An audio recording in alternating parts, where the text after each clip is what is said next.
Roseanne, cancellation brings unemployment, uncertainty file. In this April 8, 2014 file photo, Roseanne Barr arrives at the NBC Universal Summer Press Day in Pasadena, Calif.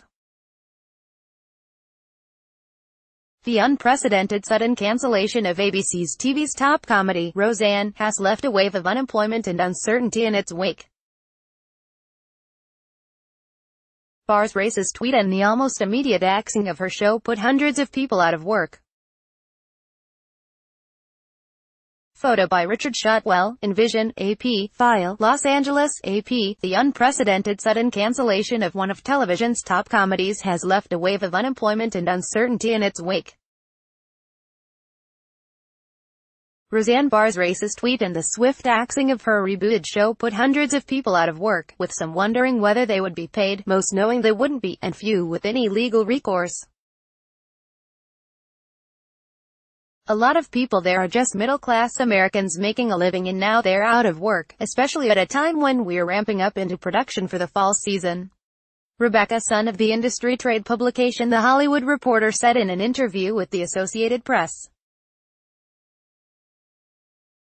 It is pretty devastating for all of the people who worked on that show who are now collateral damage as a result of their star's racist beliefs. Contractual details for those involved with the show, including Barr, were not immediately clear, and would play out in the coming months. Experts say high-profile figures in the television industry typically have contractual clauses that give them significant severance for shows that are not produced. Lower-level workers are generally out of luck at an unfortunate time. Though Roseanne and many shows just had their season finales, jobs for next season are mostly taken. Ben Sherwood, president of Disney ABC Television Groups, apologized in a memo Wednesday to the many men and women who poured their hearts and lives into the show and were just getting started on next season. "We're so sorry they were swept up in all of this, and we give thanks for their remarkable talents, wish them well, and hope to find another way to work together down the road."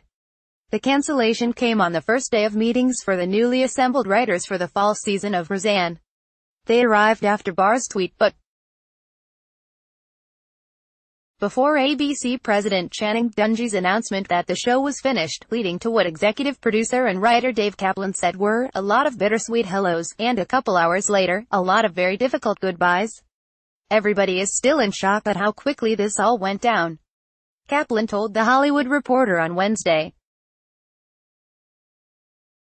"It's unfortunate because the writers did pass on other jobs to take this job, and nobody really knows yet what kind of compensation they're going to get. For cast and crew members that did have longer-term contracts," Barr's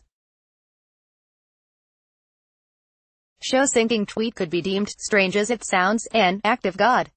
A force majeure, or act of God, legally, is some unpredictable event such as an earthquake or a riot that changes the underlying circumstances. It means something outside of the control of the parties. Roseanne's speech wasn't in the control of ABC, said F. J. Doherty, a professor who specializes in entertainment and media law at Loyola Law School in Los Angeles. "It wouldn't surprise me if this was treated by the studio like that kind of event, giving the studio a right to terminate contracts." Barr herself suggested on Twitter lately that she may try to take some action. "You guys make me feel like fighting back," Barr tweeted to her followers Wednesday. "I will examine all of my options carefully and get back to you." Her contract may have a morals clause, however, which are often included in the contracts of television stars, athletes and other prominent figures, demanding a standard of behavior as the face of an enterprise. If there is a morals clause in her contract, then breaching that would give the studio a right to terminate her contract, and possibly even sue her for damages for breach of contract. "We can't predict whether there will be lawsuits or not," Doherty said, "but I don't think there will be successful lawsuits." Mike Sedona Lennox and Nicole Evatt in Los Angeles and David Bowder in New York contributed to this report.